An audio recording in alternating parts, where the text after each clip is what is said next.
Good morning, students. Today we will continue the remaining part of Maggie Cuts Her Hair from English Literature.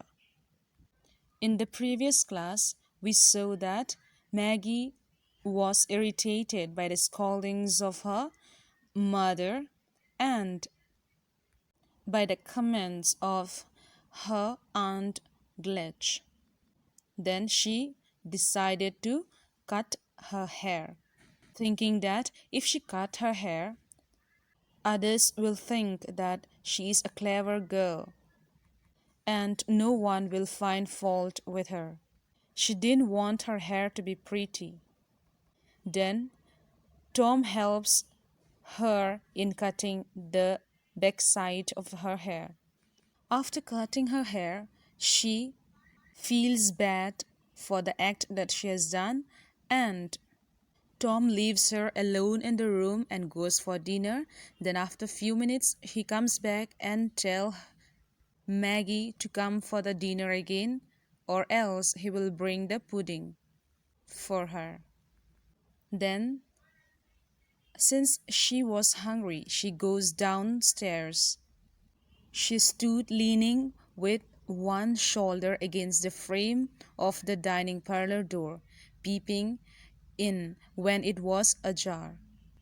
Then slowly she went in the dining room and sat on the empty chair near her brother Tom. So up till here we have done in the previous class. Now let's continue with the remaining part. Take the first line of page 28. Let's read the chapter. Mrs. Tulliver gave a little scream as she saw her and felt such a turn that she dropped the large gravy spoon into the dish, with the most serious result to the tablecloth. Now, as Maggie comes and sits on the empty chair, her mother sees her, and then she screams a little, and she dropped the large gravy spoon from the table on the tablecloth. She screamed because she was shocked to see her daughter with a cut hair and looking very ugly. Mrs. Tulliver's scream made all eyes turn towards the same point as her own. Maggie's cheeks and ears began to burn, while Uncle Gletch, a kind-looking, white-haired old gentleman, said, "Heyday! What little girl's this? Why, I don't know her. Is it some little girl you have picked up in the road, Kezia?" Here Mrs. Tulliver screamed, and everyone's attention comes to her, and Maggie felt ashamed and shy, and her cheeks and ears began to burn. Then his uncle Gledge, who is a kind-looking person with a white-haired old gentleman, started to comment her, started to bluff at her, saying to her daughter that, "Is it this is a girl whom you have picked up from the road, Kezia?" So her cousin name is Kezia, and he says he don't know her.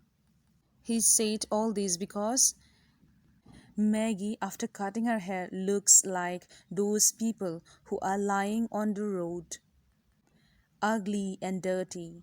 So he commented in this way, and Maggie feels ashamed. "Why, she's gone and cut her hair herself," said Mr. Tulliver in an undertone to Mr. Dean, laughing with much enjoyment. Then here Maggie's father, that is Mr. Tulliver, also joins with them. He told Mr. Dean that she herself have gone and cut her hair by herself. "Why, little miss, you have made yourself look very funny," said Uncle Pullet. "She's a naughty child as break her mother's heart," said Mrs. Tulliver, with tears in her eyes. So everyone in the dining room were laughing at her. making joke of her.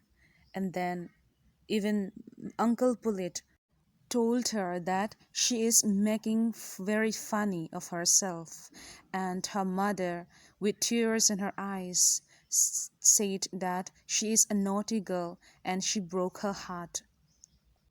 Maggie seemed to be listening to the chorus of reproach and insult. Her feeble power of defiance left her in an instant. Her heart swelled, and getting up from her chair, she ran to her father, hid her face on his shoulder, and burst out into loud sobbing. So, as these people were laughing at her, insulting her, here the word reproach means disapproval or disappointment. So, she was listening to all this, and the word defiance means refusal to obey someone. At the beginning, she could listen to all this, but later on, she felt very bad. She felt very angry, and then she got up from her chair and ran to her father, and there she hid her face and cried aloud. "Come, come, my wench," said her father soothingly, putting his arm round her. "Never mind, you was I the right to cut it off if it plague you.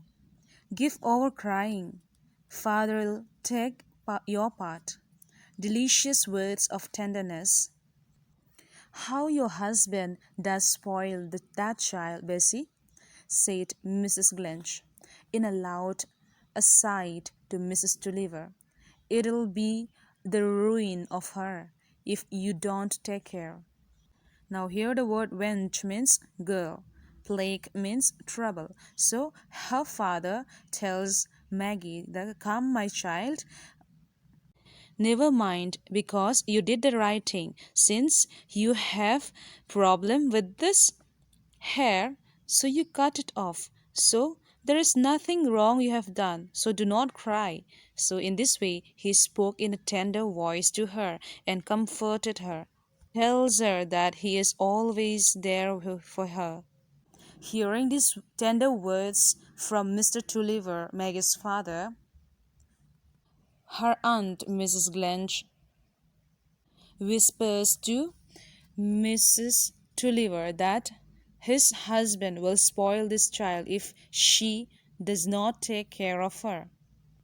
Mrs. Tulliver's domestic sorrows seemed at this moment to have reached the point at which insensibility begins. She took no notice of her sister's remark, but threw back her cap strings and served the pudding with silent resignation. Now here the word resignation means submission.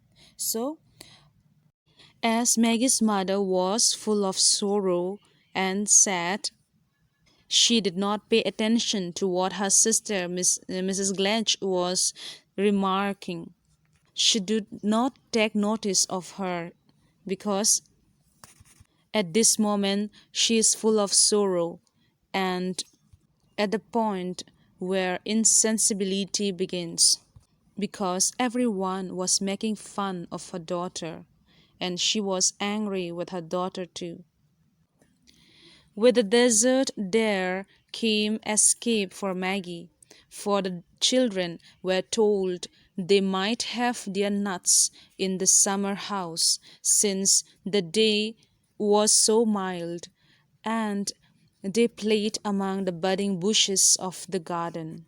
So here after dinner, Maggie goes and play with the other children among the budding bushes of the garden. So here we come to the end of the chapter.